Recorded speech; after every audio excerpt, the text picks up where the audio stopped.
third shot is one of the most important shots in pickleball. Get it wrong and you're stuck playing defense. Get it right and you take control of the point. But with so much information out there, it's easy to feel lost or overwhelmed. In this video, I'll show you the 4 types of third shots you need to master, how to hit them, when to use them, and why they work, so you can start winning more points right away. Let's dive in.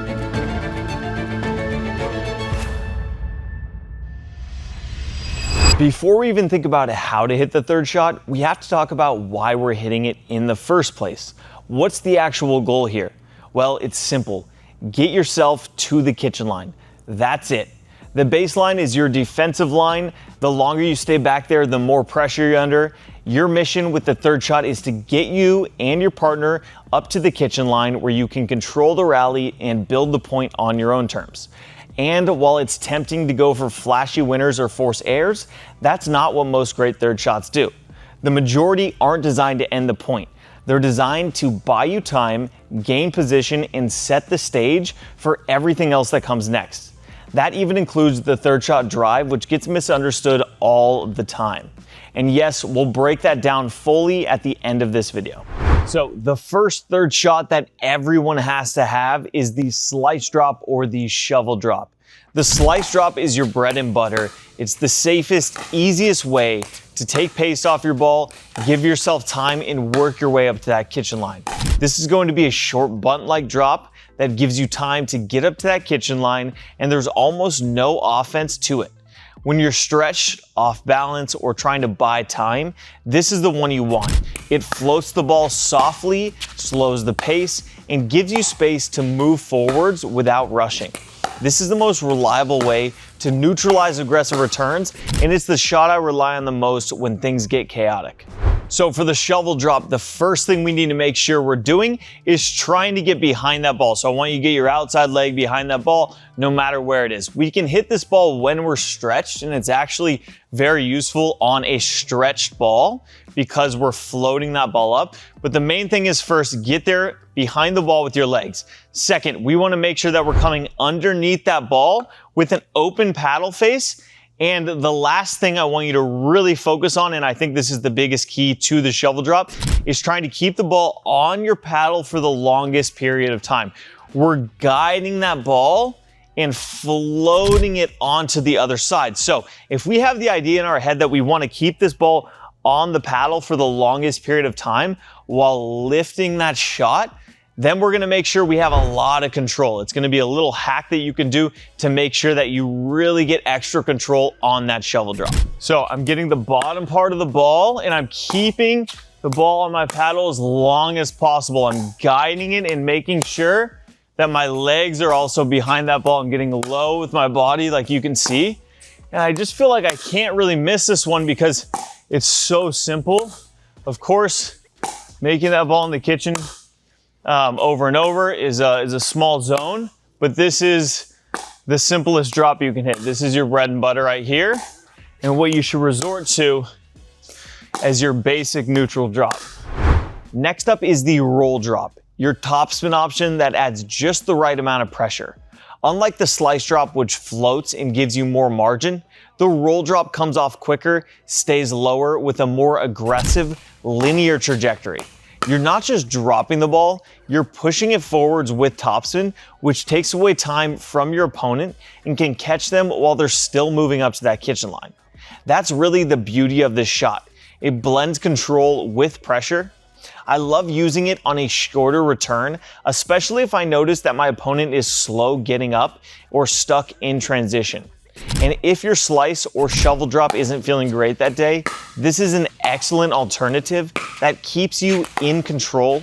The roll drop keeps your opponent on edge while still helping you get up to that kitchen line. So now we have the roll drop, which is going to be the top spin option for our drop.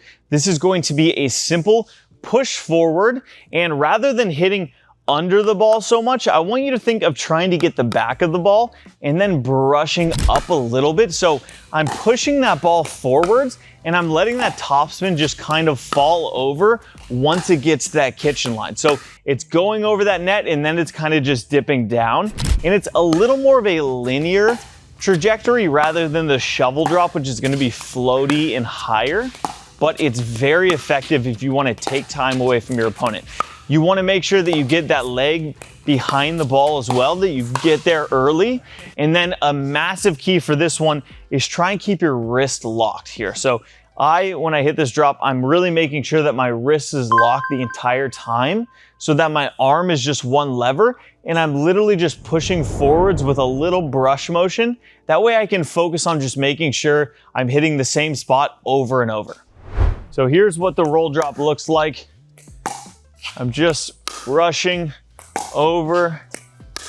I'm using limited wrist mobility and I'm not trying to make it too high. I'm just pushing forwards and trying to make sure that ball dips on the other side of the net.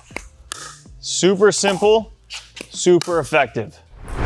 Next up is the famous drip. One of the most misunderstood but powerful third shot options out there. The drip is a hybrid between the drive and a drop. It's more aggressive than a roll, but it's not a full speed drive. Think it's like a drive, but with 40% pace that lands short and low, catching your opponent off guard. The genius of the drip is that it looks like a drive, which forces a reaction, but it's not actually a drive. This shot is especially deadly when your opponent is stacking or switching sides off the return. They're already scrambling and you're taking advantage of that space in front of them.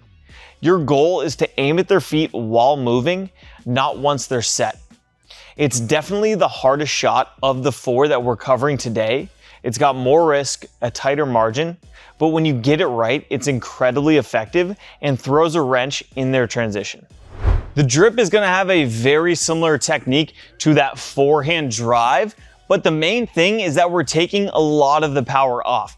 The reason we're taking a lot of the power off is because we want this ball to dip at the person's feet. So when they're moving forwards, if we're hitting a full drive, that ball's not gonna come down. But with the drip, when we take all that power off and we add a little more topspin, well, then the ball's gonna fall when it crosses the net. So imagine in between that roll and in between the drive, that's gonna be your drip. So it's going to be harder than a roll and a little more aggressive, but it's going to be less than a drive.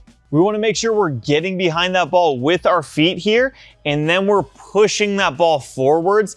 Again, not trying to go too much power. We're really just getting there with our legs and pushing the ball forwards with a little bit of brush and trying to get it to fall on the other side of the net. This works really well when your opponent is in that transition zone, and it doesn't work as well when they're already established at the kitchen line. So he's gonna feed a ball from the baseline like it's a return, and then I'm gonna catch him while he's still in transition by hitting a drip at his feet, looking to close on that next ball.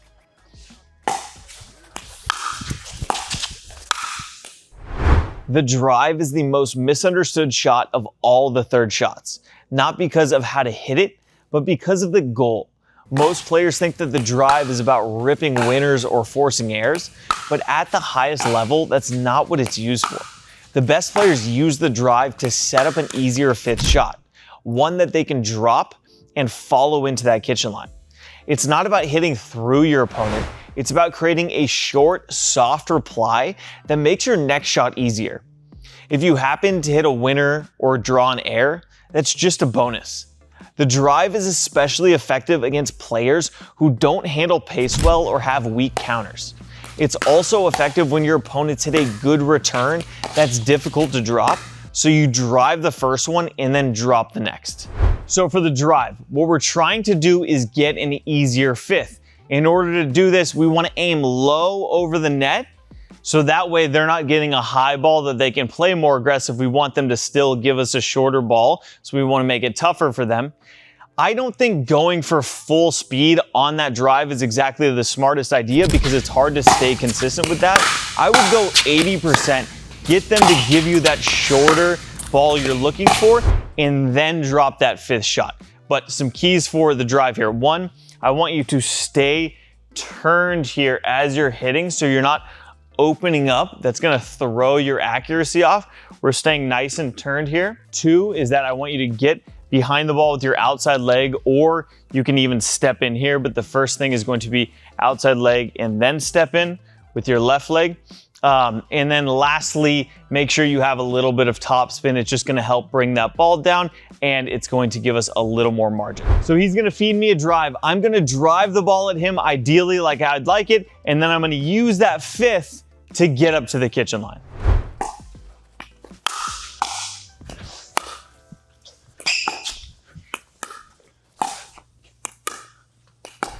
Let's talk about targeting and strategy principles, because this goes beyond just choosing whether to drive or to drop.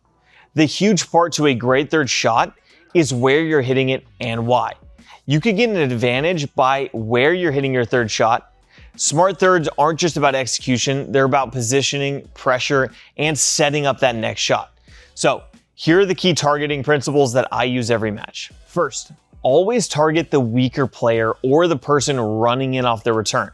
This is going to give you more margin, less defense, and will eventually make the better player try to overplay and take balls that they shouldn't. Next, middle is great for causing confusion, especially with pace.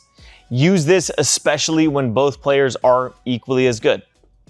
Next, never rush the kitchen after a poor third shot. Be comfortable winning from the midcourt or using it as a bridge. This is something that I'm going to make a whole video about later on. Lastly, always prep for your fifth shot after your third. Split step as they hit it, stay balanced, and keep your paddle ready. Okay, so a bonus tip for the third shot. I just don't see enough people talking about this. You have a shot right before you hit that third shot called the serve that you can use to set up an easier third for you, right? Part of the reason we're able to hit a good third shot is because we have a return that they gave us that we like, right? It's easier to drop off a shorter return than it is to drop off a hard return on our back foot. So how do we make sure we're getting those short returns? Or say we like our forehand drop. How can we make sure we're getting a forehand drop? Well, we use our serve to set that up. So for this one, if I serve deep to his backhand there, and I want to get a return, a short return right here, I know that I'm going to have to put pressure on his backhand and that return is most likely going to go right here where I want it, right? So I'm using my serve to then set up my third shot so I can then get to the kitchen line in an ideal way. So it's going to look like this. I'm going to serve deep to his backhand here, and I'm going to get that short forehand that I like.